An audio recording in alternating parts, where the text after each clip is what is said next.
Hello.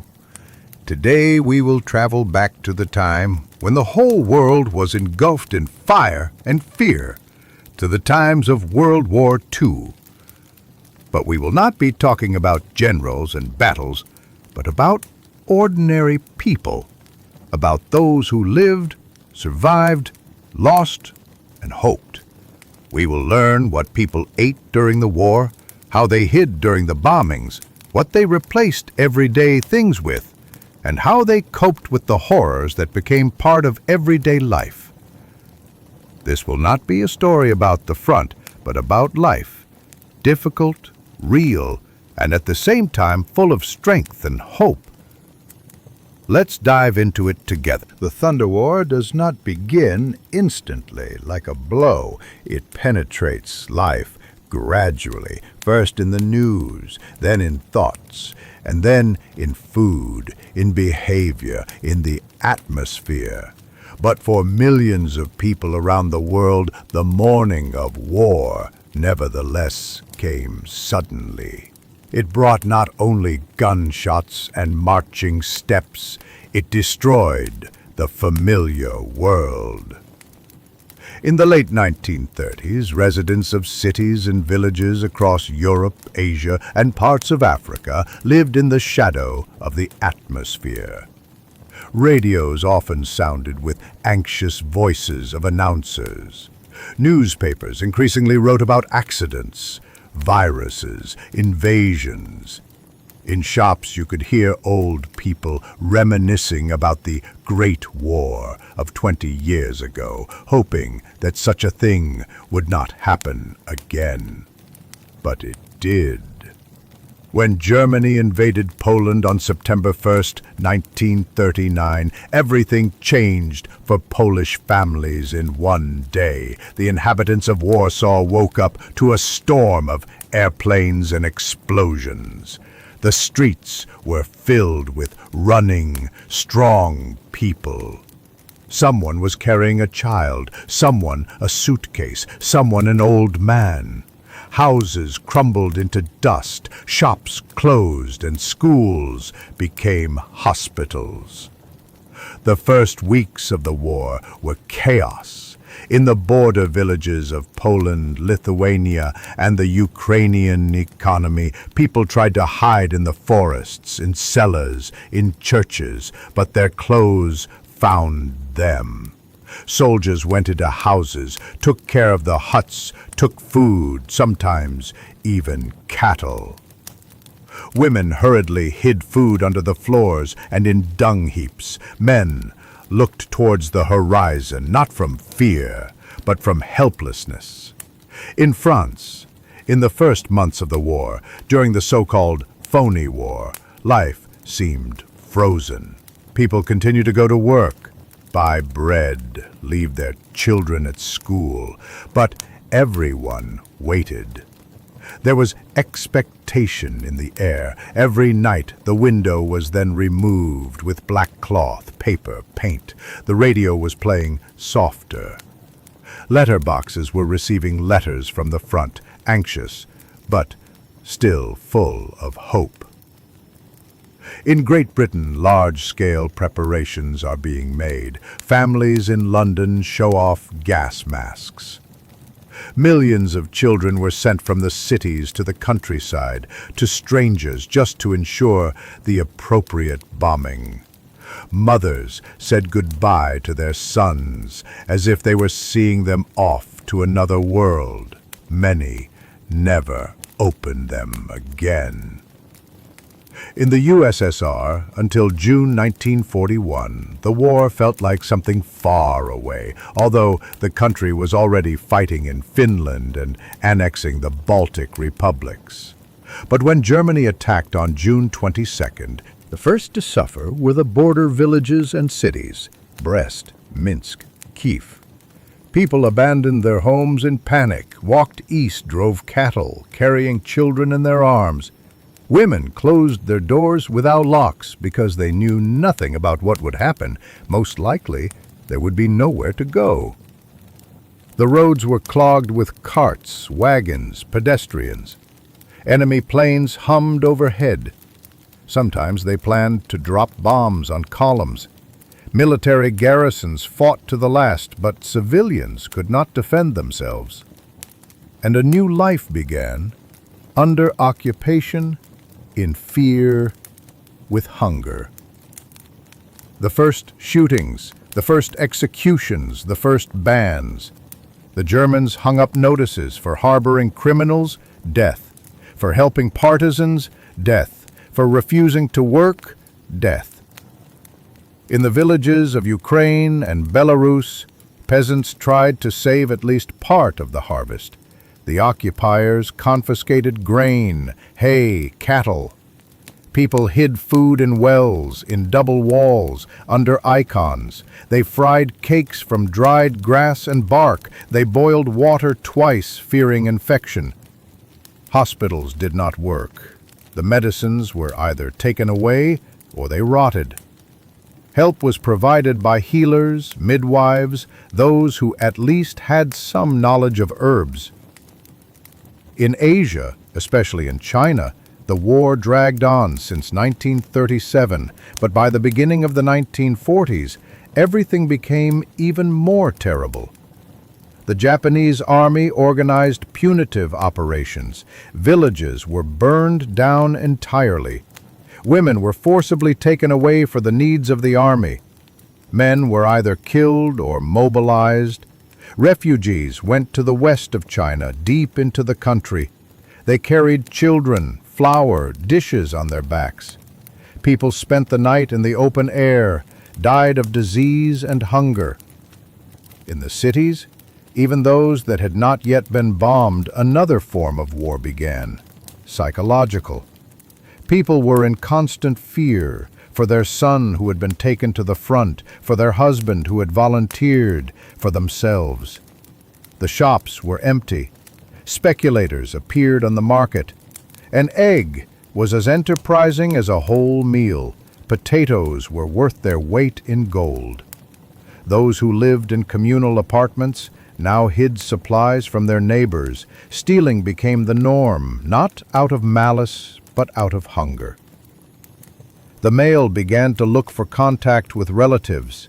Letters came rarely, but they were awaited like a breath of air. Women reread the lines 100 times. Children learned to read from soldiers' letters. The letters smelled of gunpowder, sweat, earth. They became relics. They were hidden under pillows, in Bibles, between the pages of school notebooks. Some attempts to preserve familiar life. In apartments, flowers still stood on windowsills. With the outbreak of war, city life did not change immediately, but it changed radically.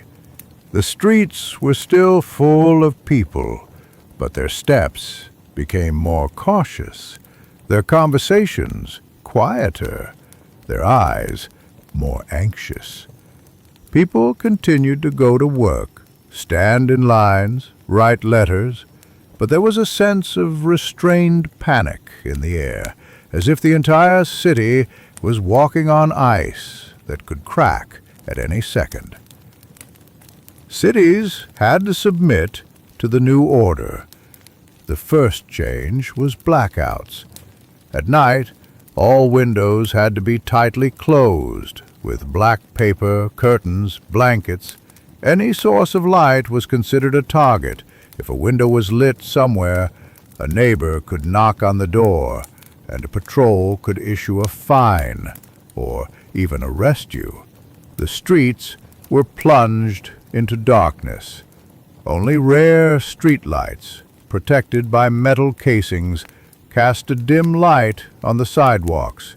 People got used to feeling their way, listening to the footsteps of passers-by. Inside the houses, life became more modest. Those who had previously heated their homes with firewood now learned to warm themselves with hot soup and woolen socks. Heaters were put away in storage rooms so as not to waste extra. People slept under several blankets, and in the morning the rooms were so cold that their breath turned into steam. Queues became an integral part of city life. People stood for bread from dawn. The line for sugar could stretch for an entire block. Cards were issued for everything: bread, butter, meat, kerosene, soap, even shoes. Some cards were valid for a month, others for a week. Some kept them in their pockets like money. Others kept them under the lining of their jackets. Losing a card meant going hungry. Food became increasingly scarce. Bread was baked from flour mixed with bran or potato starch. Meat appeared rarely. Instead of sausage, they sold surrogates, a salty mixture of soy, lard, and leftovers. Butter was replaced with margarine, and coffee with burnt barley. People invented recipes: carrot-top soup, pancakes from grated beets, bean pâtés. Simple things began to be valued in apartments. Paper napkins and soap were like gifts. Kerosene was like gold. Matches were hidden in jars. Towels were darned until they were full. People exchanged things: for 3 bars of soap, a scarf; for half a kilogram of flour, scissors; for children's shoes, a couple of eggs. Some sewed shoes from cardboard. Some cut out soles from old tires. A new rhythm of life was born in the factories. People sewed uniforms, assembled rifles, sharpened shells. Their hands were covered in fuel oil. Their eyes were bruised from fatigue. No one complained. It was considered shameful. The workers lived right next to the machines. Some brought pillows. Some slept on the floor. Some just dozed off standing up. Mugs of boiling water were passed from hand to hand. Sometimes someone quietly sang to stay awake. Children matured early. Boys helped in warehouses, carried water, delivered mail. Girls looked after the younger ones, collected bandages for hospitals, wrote postcards to soldiers. There was a shortage of teachers in schools. Some went to the front, some died. Classes were taught by elderly teachers or even high school students. Lessons were held in semi-dark classrooms with scraps of notebooks and old chalk. They taught not only arithmetic and literacy, they taught patience, endurance, survival. Radio was the voice of war. People gathered in the evenings near the receivers. They listened to reports, announcements, rare news from the front.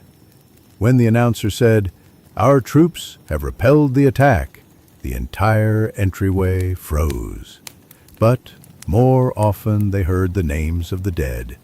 People wrote them down on pieces of paper, in notebooks, on the walls of their kitchens, hoping not to forget.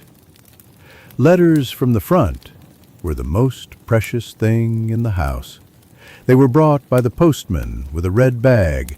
People came out to greet him as if he were a family member.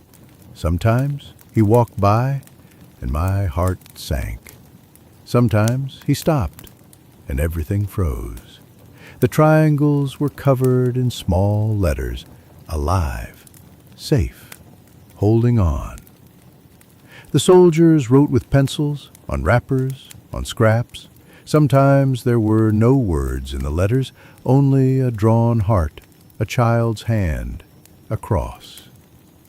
The little choronki, death notices, were brought less frequently, but they destroyed the silence. The paper was as thin as icy air. People read in silence. Some fainted. Some went to church. Some sat and looked at the wall. Then they hid a letter under the icons, wrapped it in cloth, and put it in a box, sometimes with a photograph, sometimes with an order sent 6 months later. In some cities, especially Leningrad, Kiev, Warsaw, bombings began. At first, they seemed like an exception, then the norm. Sirens became a part of life. You could tell by the sound, approaching, moving away, beating nearby. People ran to the subway, to dungeons, to basements. There, among the cobwebs and dirt, they lived for weeks. When the war began, at first it seemed far away for the village. Letters were slow to arrive. Not every house had a radio. And in the mornings, the cows still mooed and buckets jingled on the wells. But it soon became clear that the village was not left out. The war came not only from the front, but also from within, from the lists of those mobilized, from requisitions, from orders, from the fear that settled in everyone. The men were taken into the army. The villages were deserted. The men disappeared. The eldest sons disappeared. Women, children, and old people remained in the fields, but the fields could not wait. Harvesting, sowing, caring for livestock, everything fell on fragile shoulders. They got up at 5 in the morning, walked barefoot in the dew. The plow was pulled by cows and, in some places, by the women themselves. The girls plowed, the old men reaped. The boys carried manure and water. The collective farms became the center of survival. No one canceled them. Orders from the district centers came as before. Hand over so many tons of grain, so much meat, milk, eggs. The norms grew, although the strength became less. For failure to comply, fines, arrests, confiscations. Sometimes they took the last sacks of grain, leaving only potatoes and quinoa. People hid a little grain at night in the gaps of stoves, under roofs, in cracks in the floors. Children were taught to keep quiet. There was not enough food. Where there used to be bread and milk, now there was a soup of herbs, carrot tops, nettles. They baked flat cakes from potato peelings. Someone crumbled tree bark, boiled acorns. Mushrooms and berries were collected even in winter. Salt was rare. There was no sugar at all. Sweets were replaced by boiled turnips. Water was carried from wells, sometimes for several kilometers.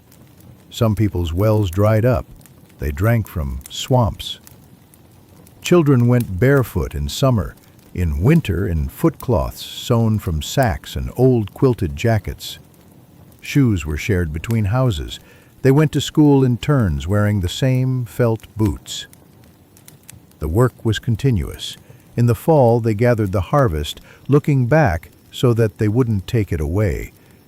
They dried the grain in ovens, hid it in sacks, buried it in pits. In the spring, they plowed with bulls, with cows, and sometimes harnessed themselves. In the rain, in the snow, in the mud, they slept for 4 to 5 hours, often on hay, on benches, next to the stove.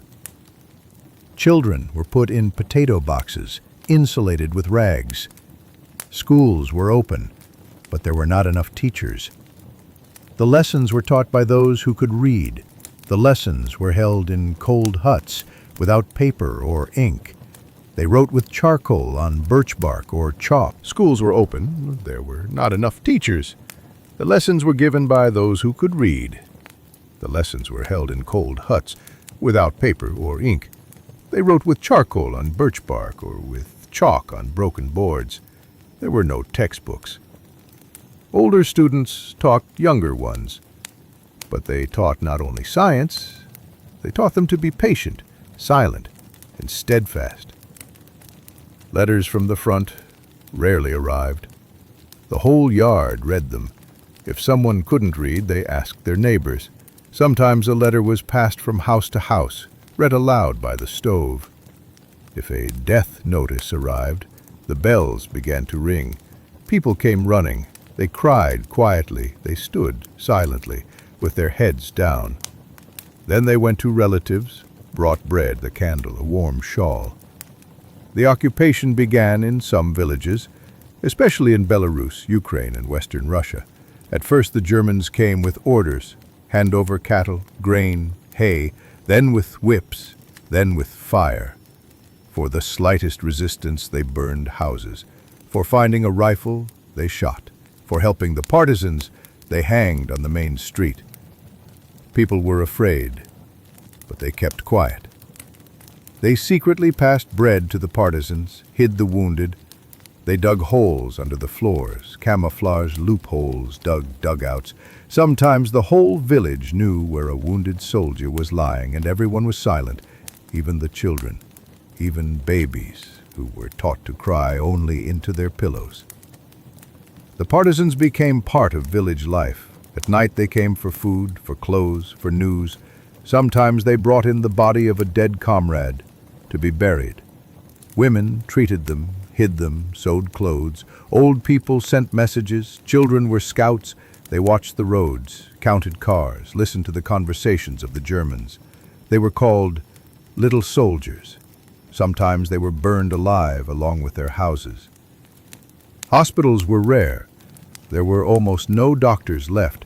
They treated with herbs, decoctions, and spells. Medicines were made from roots, bark, and ashes. Wounds were healed with pine needles, vinegar, and manure.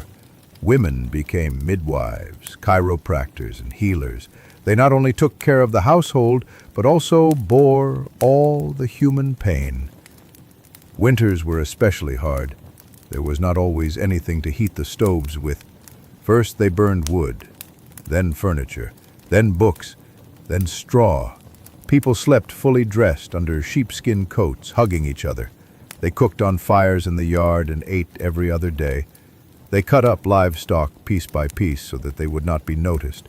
They hid meat in manure so that the soldiers would not find it. Faith kept people together. They prayed in whispers in church. Sometimes they served in sheds, attics, in the forests. The priests who were not killed went from hut to hut, baptized babies, consoled widows. When the war covered the cities, it came not only with aircraft and guns. It came with orders, with searches, with new laws, with a foreign language on the streets, and gray uniforms at the crossroads. Occupation is not just the presence of an enemy. It is everyday life in which fear and hunger become commonplace. The cities greeted the war with bombings. The first raids were sudden. People did not believe that it was real. But when houses began to collapse, when fragments burst into windows, when the streets were filled with crying and soot, it became clear. This is not anxiety. This is life. In the first days of the war, thousands of residents fled. Some to the village, some to the forest, some simply to the south, not knowing where. When the enemy entered the city, everything changed. The German occupation authorities acted quickly and clearly. The administration buildings were captured in the first hours. Towers, patrols, commandants, curfews. They hung orders on every corner. No gatherings, no carrying weapons, no violating the rules. Violators were shot on the spot. The city was divided. Some houses were used for military needs. Schools and theaters were used as headquarters, barracks, and warehouses. Russians, Poles, Ukrainians, Jews were divided by origin, by documents, by last name. Anyone who fell under suspicion disappeared, and no one asked where. The Jewish population was driven into ghettos. They were resettled in separate areas surrounded by barbed wire. Ghettos were created in destroyed neighborhoods with broken windows, without water or food. People were driven there by the hundreds.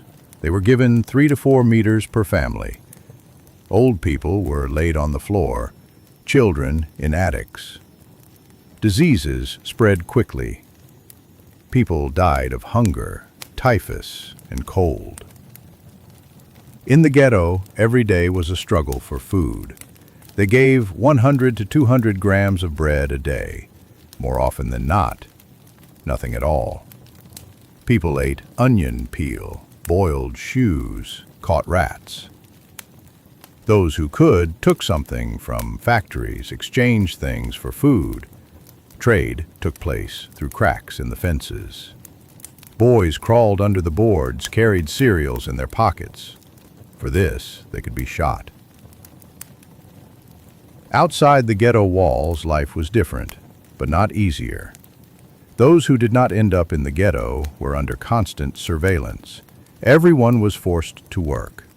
Those who refused, to hard labor, a concentration camp, or straight to the pit. The work was every morning began with checks. Soldiers walked along the streets. Those without documents were put in the car. Those who tried to escape were shot. Sometimes they took hostages. 10 people for one killed German. Once a week they organized cleansing, searches of apartments, basements, attics, and someone always disappeared. Hunger became inevitable. The stores were empty. Cards were only valid for loyal citizens. The rest looked for food wherever they could. They cooked soup from quinoa and nettles, ate soap, gnawed wallpaper. Some ate pets. The rats disappeared first, then the pigeons disappeared. Some ate the leather of old belts.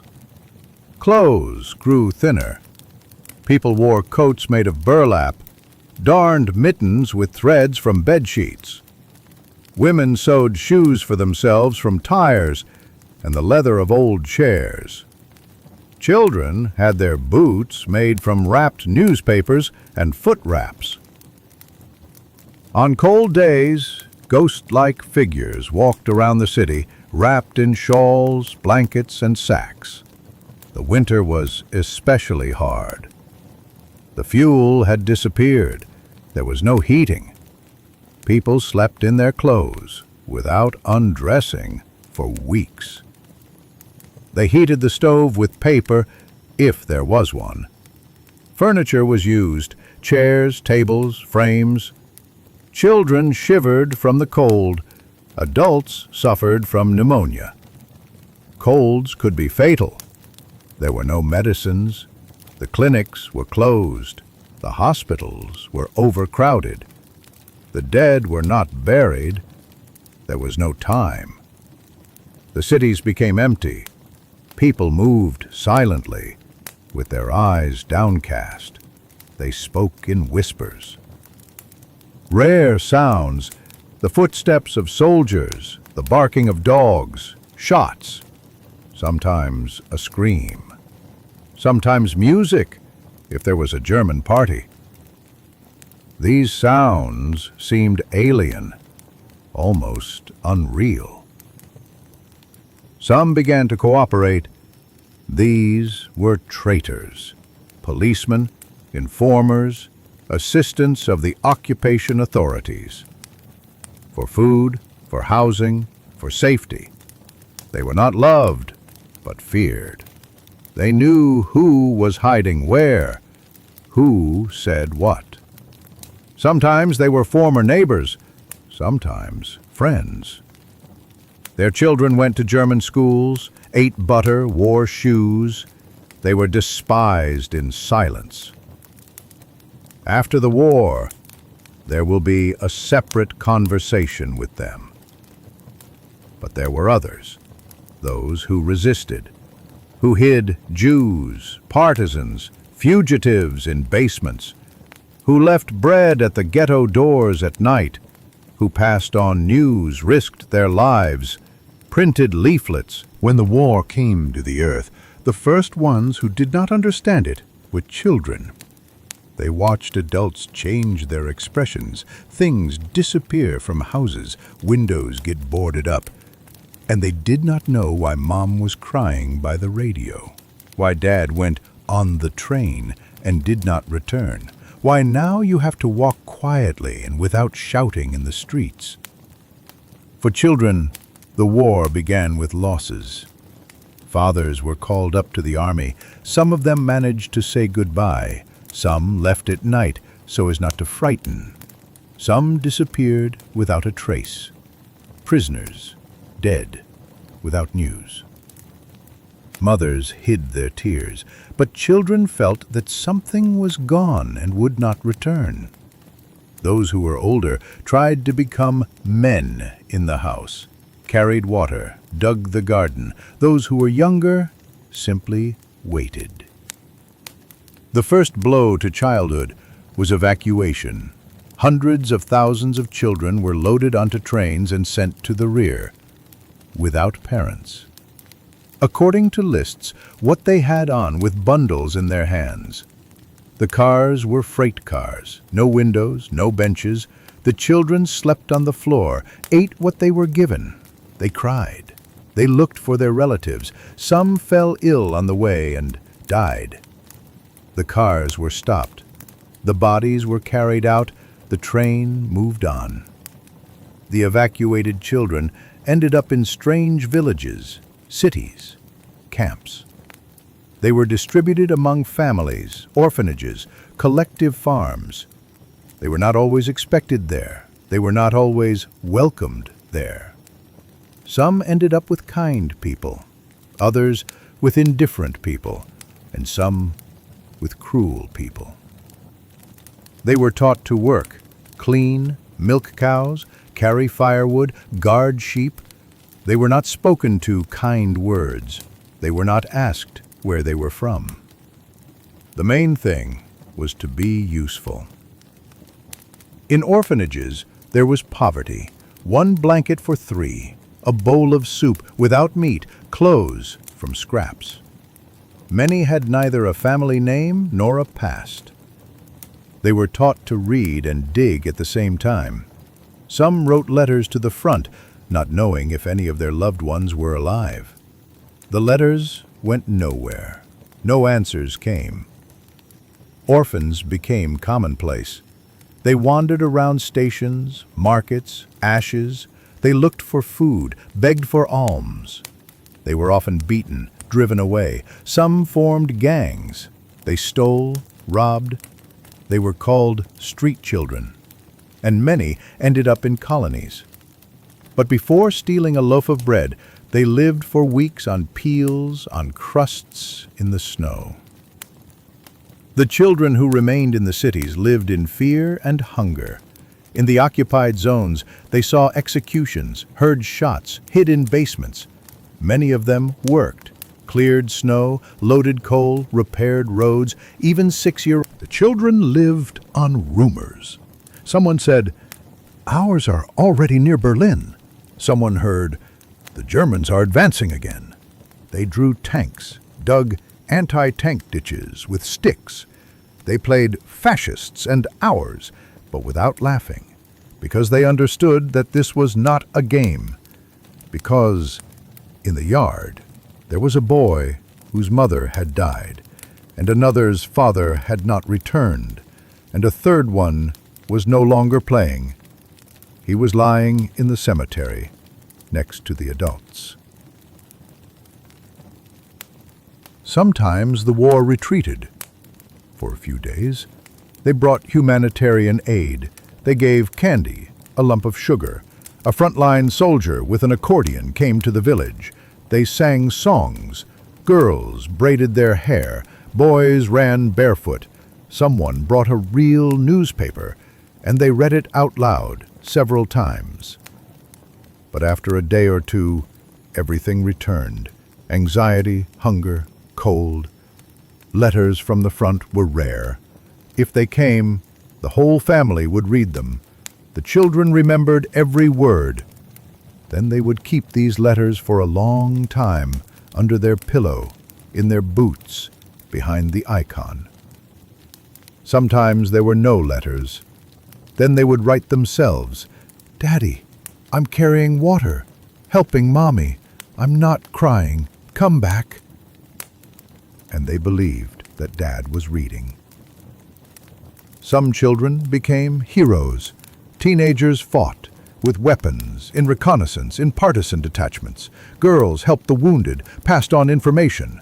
They were awarded posthumously. But most of the heroes were unknown. Because they simply lived. They didn't die, didn't go crazy, didn't betray.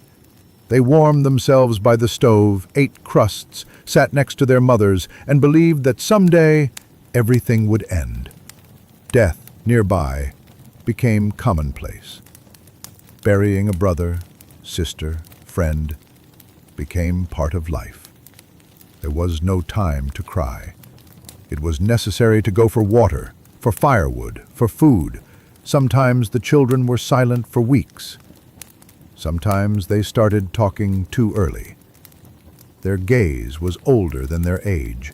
Their hands were calloused. Their words were short, without play. But even in hell, there were joys. A piece of soap, a new mitten, the return of a soldier, permission not to go to work because of the cold, a letter from a father, the smell of bread, a story about how somewhere the enemy retreated. All this became a holiday, a small miracle for which it was worth living. When the end of the war came, the children did not laugh. They looked at the adults, waited. Some did not understand what victory meant. After all, there was no food anyway. There were still ruins. There was still no father. But when the war came to the earth, the first ones who did not understand it were children. They watched adults change their expressions, things disappear from houses, windows get boarded up, and they did not know why Mom was crying by the radio, why Dad went on the train and did not return, why now you have to walk quietly and without shouting in the streets. For children, the war began with losses. Fathers were called up to the army. Some of them managed to say goodbye. Some left at night so as not to frighten. Some disappeared without a trace, prisoners dead without news.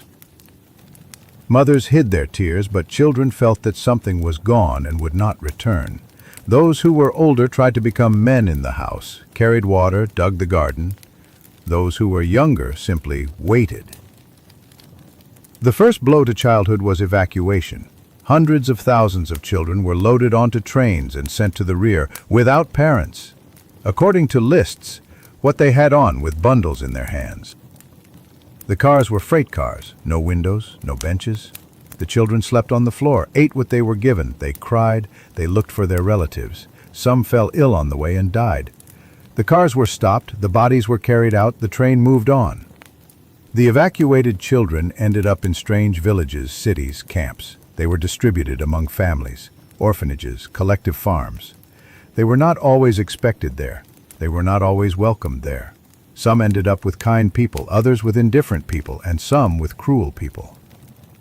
They were taught to work, clean, milk cows, carry firewood, guard sheep. They were not spoken to kind words. They were not asked where they were from. The main thing was to be useful. In orphanages, there was poverty. One blanket for 3, a bowl of soup, without meat, clothes, from scraps. Many had neither a family name nor a past. They were taught to read and dig at the same time. Some wrote letters to the front, not knowing if any of their loved ones were alive.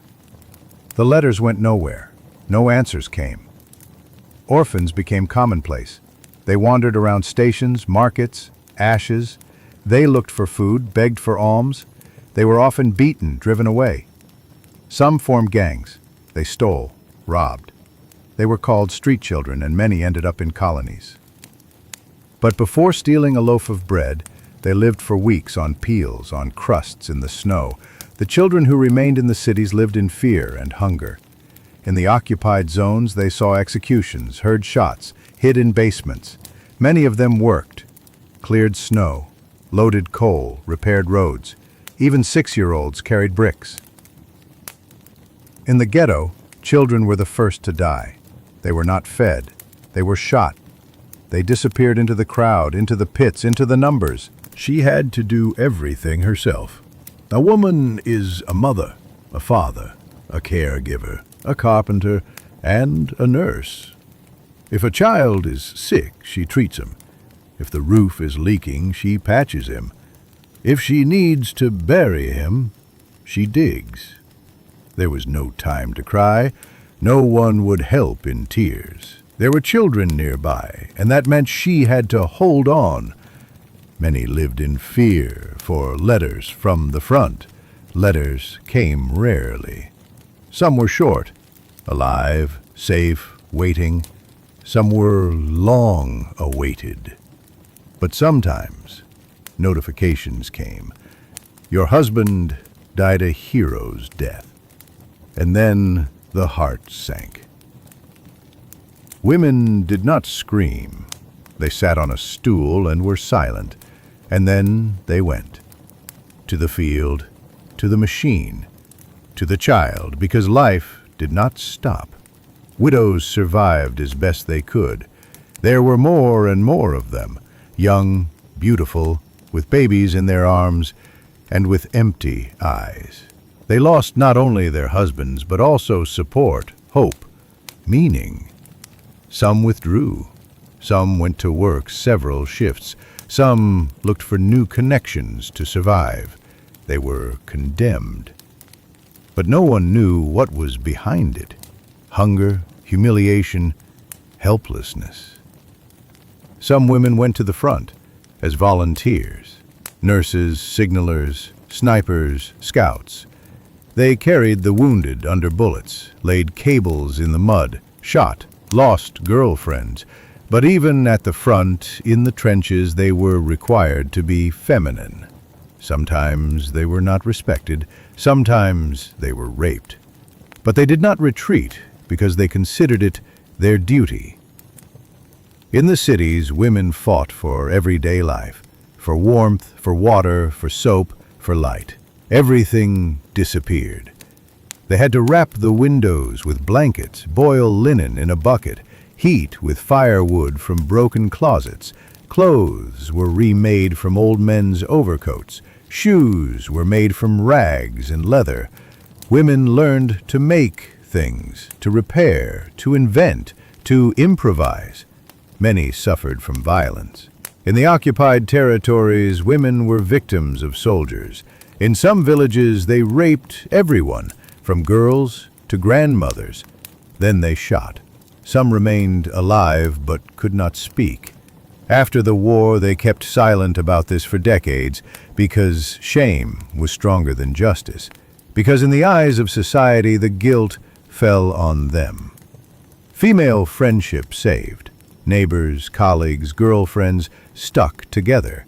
They shared bread, water, clothes, exchanged messages, supported each other morally. Someone told jokes. Someone sang songs. Someone knitted scarves for the front. Small good deeds were like rays of light in the darkness. When the enemy entered a city or village, everything froze. The troops marched through the streets, across the fields, through courtyards. Boots thundered on the cobblestones. Tanks crushed the pavements. Dust hung in the air. People watched from behind curtains, fences, through cracks in the cellar. Then they came out, cautiously. They remained, under occupation. The flags were the first to change.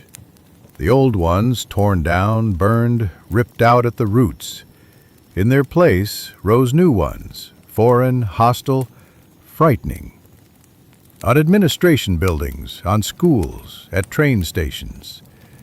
With them came new orders, new rules, new masters. School children were forced to learn a foreign language, new textbooks, rewritten history, geography with new borders, physical education in formation, the teachers local but now under control. Children were taught that their homeland was the enemy, and the enemy the liberator. Those who refused were expelled, arrested, sometimes disappeared. Notices appeared on the streets. Huge, black and white with slogans, with threats, with decrees. Surrender weapons, immediately.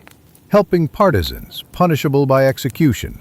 Leaving the house after 8 p.m., forbidden. Townspeople read them in silence, hearts pounding. Sometimes they tore them down at night. Sometimes they wrote over them, "We will endure." The local population quickly came under suspicion. Those with determination in their eyes were summoned. Those who seemed aloof were investigated. Those who stayed silent were remembered. One denunciation led to a search, one rumor to an arrest.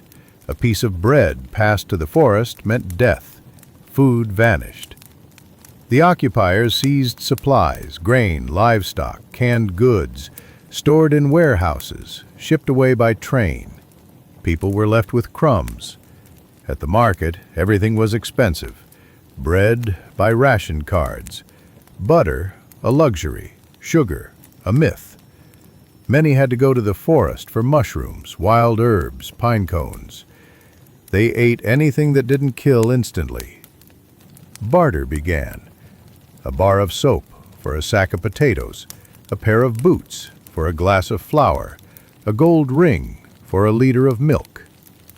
People walked to villages on foot, across fields, through checkpoints. They risked everything, but they went, because children cried from hunger, because their mother lay helpless, because the choice was, do something or die. Clothing was hidden, dress clothes, festive outfits, buried, because the occupiers took anything beautiful.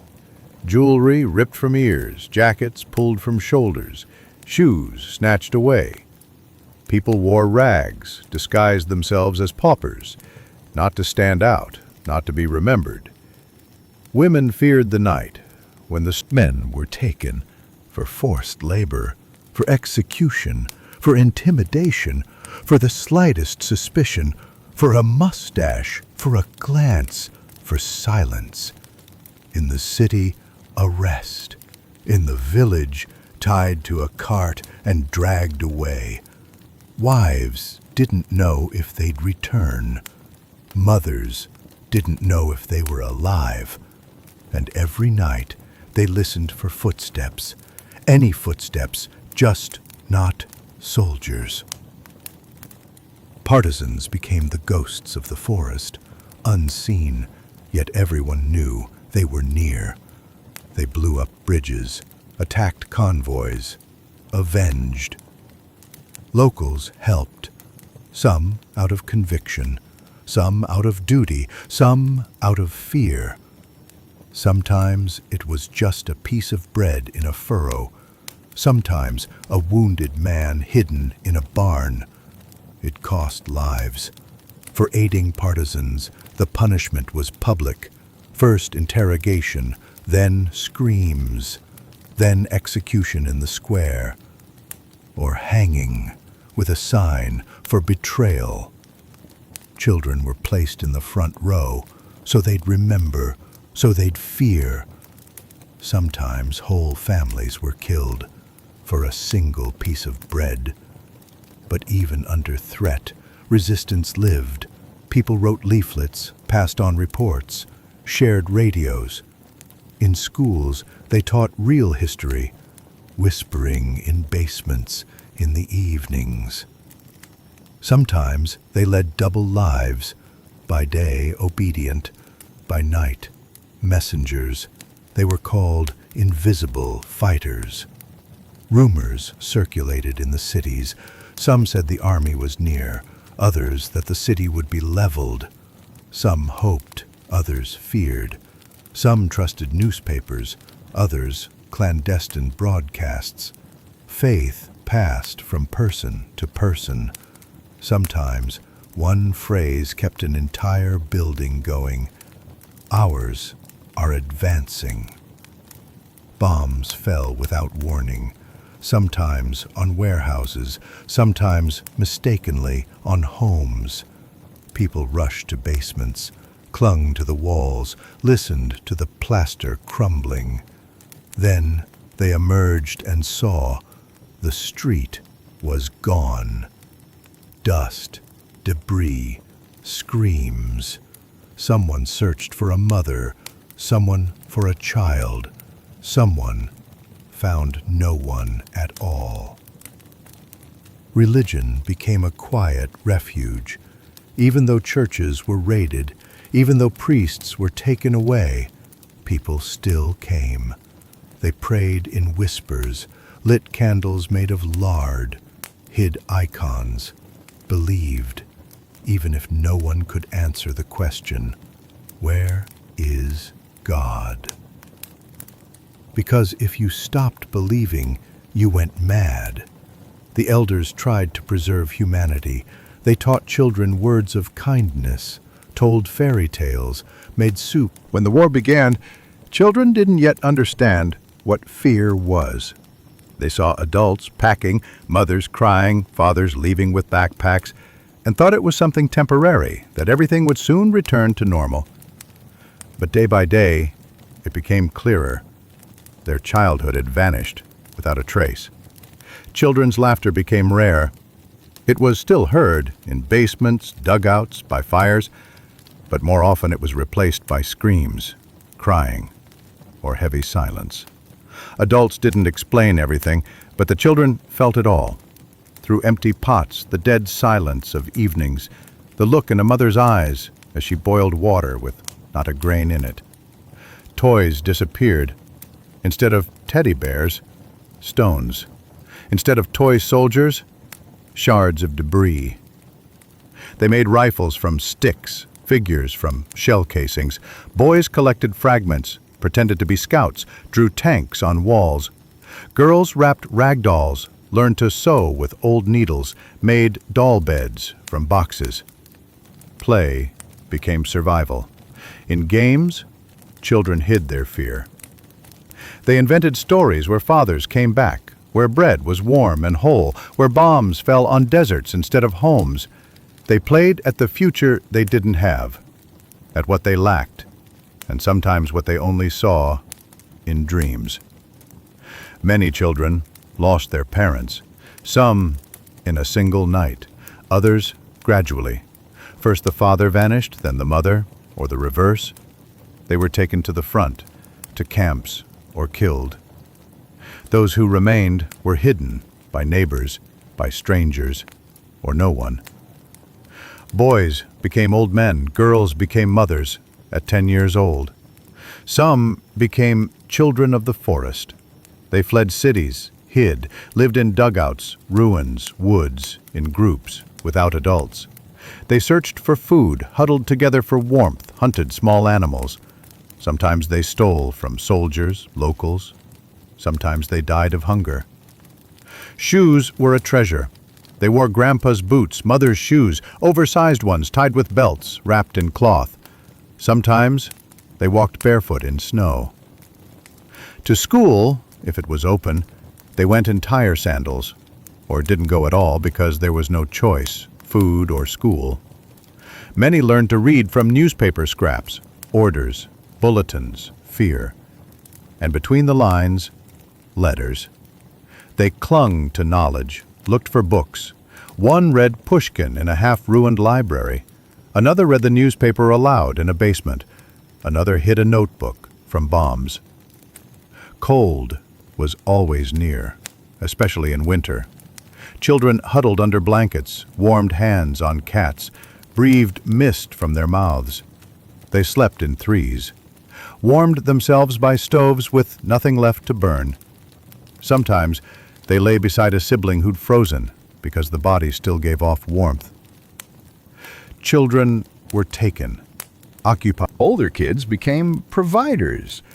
A 12-year-old dug trenches, a 10-year-old washed bandages, an 8-year-old herded pigs for bread. Some sewed, carried water, stood guard in hospitals. No one said they were children, only we must survive. Disease ravaged little bodies, scurvy, dysentery, infections. No medicine, no doctors, no first aid kits, injections with dirty needles, hot water bottles made from jars, potatoes for coughs, damp cloths for fevers. Those who survived remembered. Those who didn't lay on blankets no one lifted. Violence left lasting scars. Some saw death daily, a father shot, a mother taken, a brother dying. Some developed tremors, some went mute, some talked to themselves, others never again. But there were tiny miracles: bread in the ruins, a soldier sharing chocolate, a teacher who returned, a letter from the front, snow falling so beautifully that children laughed for the first time in ages, a day without bombs, an evening with a song. Some wrote diaries, in notebooks, on scraps. Mama cried today. Brother died. I found a dead pigeon. These lines became history, read decades later, each one full of fear, courage, love, despair. These children didn't know they were witnessing an entire era. After the war, children didn't return to childhood. They grew up early. They didn't care for toys. They asked, "Is there bread? Is Mama sleeping well? Will Papa return?" In school, empty eyes. During recess, silence. In games, no more shooting, no castles, no dreaming. Many remained children of war forever. Even 30 to 40 years later, they woke at loud sounds, stored dry bread in cupboards, kept old clothes, feared silence. Their souls froze somewhere between 1941 and 1945. Even when peace returned, they still felt it could happen again. Those born later listened to their silence, because they rarely spoke, and when they did, it was quiet, with long pauses. Some things can't be put into words. There are no words for a childhood where toys are bullets, lullabies are sirens, and fairy tales are orders from the commander. The children survived, but they didn't forgive. Not the war, not the silence of adults, not those who took away their right to be children. They didn't seek revenge, but they remembered. Because, as one said, the most terrifying thing is when when the men went to the front, women took their place, not by order, but by necessity. In villages, in cities, in factories, in hospitals, in basements, everywhere where life went on despite the bombing, the blockade, the occupation, the war made soldiers out of them. Only not in greatcoats, but in dresses, not with rifles, but with their hands in flour, in fuel oil, in blood. They were left with children, the youngest in their arms, their husbands in their thoughts, bread cards in their pockets. They stood in lines from morning until night, sometimes in vain, sometimes with hope, sometimes with the news that there is nothing more. They fed children soup made from water and potato peels. They sang lullabies when they could no longer cry. Women worked in factories, at machines, at devices, at assembly lines. Their hands, accustomed to sewing, now assembled rifles, filled shells, riveted armor. They stood for 12 hours, sometimes more, in the cold, in unheated workshops, in a heat, without water. Sometimes fainted, sometimes lost fingers, but they continued. They plowed the land. There were no horses, no men either. They harnessed themselves, the plow on the shoulder, the rake in the hands, on themselves grain, manure, buckets. They sowed, reaped, collected, dried, and all this with a baby on their back, with a cold child in a sack cradle, with anxiety in the chest. Will he live until autumn? Doctors and nurses pulled them out of hell. In the hospitals, the smell of a corpse, blood, screens. They bandaged, amputated, consoled. Sometimes 30 and 40 operations a day. They slept standing up. They cried silently. They washed bandages with their hands. And then they took the hand of a soldier without a leg and said, "You will survive. You are needed." Some went to the front, not to fight, but to be there. A nurse, a telephone operator, a messenger. Some voluntarily, some followed their brother or husband. They were given rifles, overcoats a size larger, army boots. And they went, not because they were not afraid, but because it was scarier at home. During the occupation, women were a shield, between children and bullets, between old people and searches. They hid their sons, wrote fake certificates, buried documents in the stove. Sometimes they stood in front of a machine gun. Sometimes they begged. Sometimes they screamed. They became partisans, messengers, scouts, saboteurs. They ran between villages, passed packages, wrote on walls. Sometimes they blew up bridges. Sometimes they shot. Sometimes they just knew where to hide. They were searched for, caught, interrogated. They were beaten, but more often they were afraid. Because these women did not give up. Letters were their front. They wrote to their husbands, "We are alive." They wrote to their sons, "We are proud." They wrote to their daughters, "Be strong." On scraps, on newspapers, on bark. Sometimes they carried them 20 kilometers to give to the messenger. Sometimes they kept them in the closet because, where will he go? He will come back. I will show you. Some never lived to see them. They embroidered shirts. They kept greatcoats. They drew the height of their children on the wall.